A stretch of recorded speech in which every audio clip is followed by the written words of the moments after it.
What's that, Mr. Hooper? No, that tattoo there? That's the USS Indianapolis, Mr. Hooper.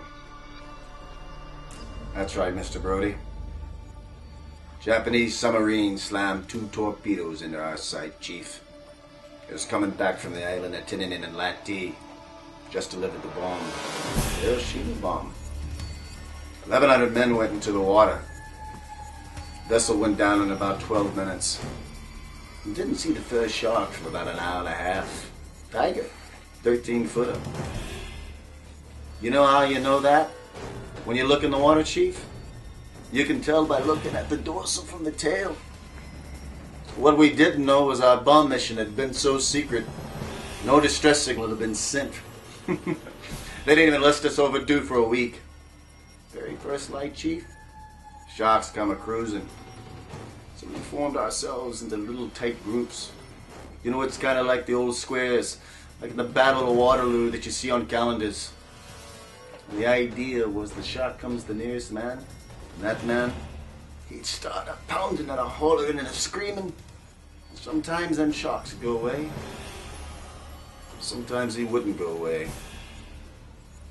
That shark, he looks right into you. Right into your eyes, Chief. You know the thing about a shark, he's got lifeless eyes. Black eyes, like a doll's eyes. When he comes at you, he doesn't seem to be living until he bites you and those black eyes roll over white.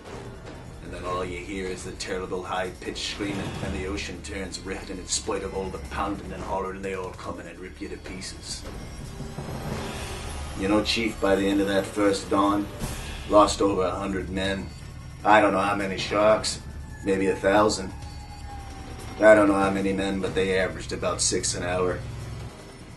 On Thursday morning, Chief, I bumped into an old friend of mine, Harvey Robinson from Cleveland, baseball player.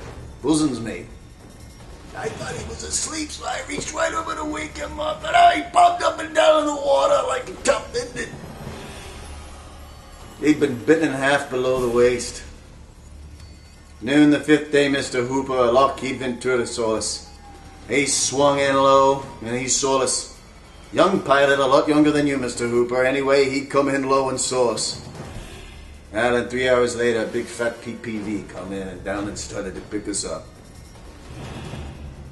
You know, that was the time I was most frightened. Waiting for my turn. I'll never put a life jacket on again. So 1,100 men went into the water. 360 men came out. The sharks took the rest.